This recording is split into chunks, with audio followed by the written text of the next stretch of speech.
ซิ่งเฮาตอนนี้ก็มาฮอดวัดที่เรียบร้อยแล้วอยู่ที่บ้านท่านาซาเมืองสังทองนครลำพูนตอนนี้มาสีส่งพระอยู่วัดนี้เลยอยู่นี่ตอนนี้ผู้คนกำลังไหลมาเนาะส่งพระก็ไว้บูชาวิวเก็บของเลยครับตอนนี้เนาะคักรายการทะเลเนาะเป็นเกาะเป็นดอนจุดไปเลยคืออยู่ทะเลเลยก็เป็นดอนไปทำใส่ก็เย็นดีเนาะไปทุกคนตอนนี้กำลังซีไปส่งพระเนาะไปกับรถซิ่งอยู่เมืองสังทองพี่น้องนะครับนั้นประตูเราพาไปเนาะนี่ประตูฮะข้างหลังวะนี่ประตูมันพาไปส่งพระครับทุกคนที่รถซิ่งมาแล้วโอ้ข้างฮัลโหล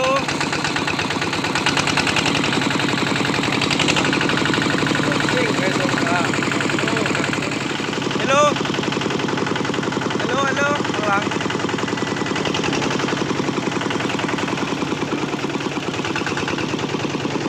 ลำยอง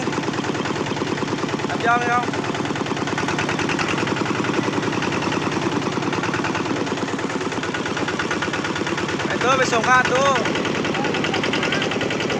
ไปเด้อ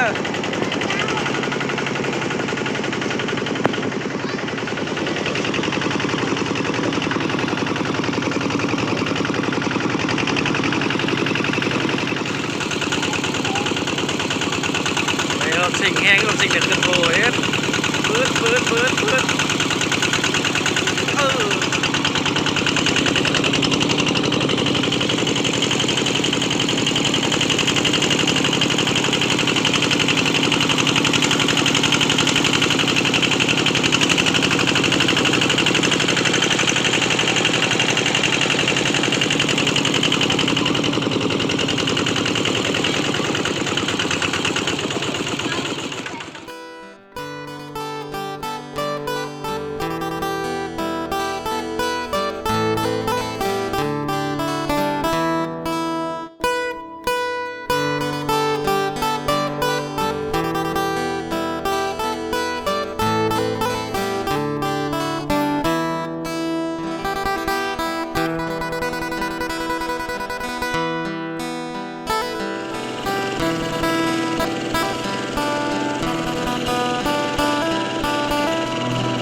ซิ่งเฮาตอนนี้ก็มาฮอดวัดที่เรียบร้อยแล้วอยู่ที่บ้านท่านาซา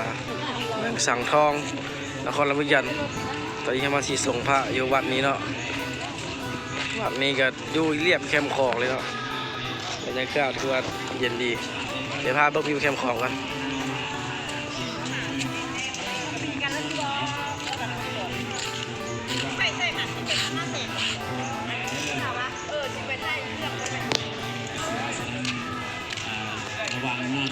วัดจะมีหูปปั้นพระใหญ่ๆเลยอยู่นี่ตอนนี้ผู้คนกำลังไหลมาเนาะส่งพระก็ไว้บูชาวิวเก็บของเลยครับตอนนี้เนาะคักรายการบริจาคดาบอย่างนี้เลยคือว่าเป็นที่ว่าพวกให้ปันไดเนาะคักปันไดที่เสียแล้วนี่เพิ่นเอาผ้าลงแล้วมาพอดีส่งผ้าตอนนี้เพิ่นเอาผ้าลงแล้วนี่ครับผู้ชมมีส่งพระอยู่นี่2 องค์เนาะวิวแคมป์ของคักครับผมไม่ไหวก็แคมป์ของเลยบรรยากาศคืออยู่เกาะอยู่ดอนคืออยู่ทะเลเลยตอนนี้บรรยากาศคล้ายๆอยู่ทะเลเนาะเป็นเกาะเป็นดอนจุดไปเลยคืออยู่ทะเลเลยก็เป็นดอนไปโอ้บรรยากาศเย็นดีเบิ่งนอนนี่จะมีเหืออยู่นะเหือปลาชนอยู่หันหาปลาเหือหางยาวเนาะเป็นภูผาธรรมชาติ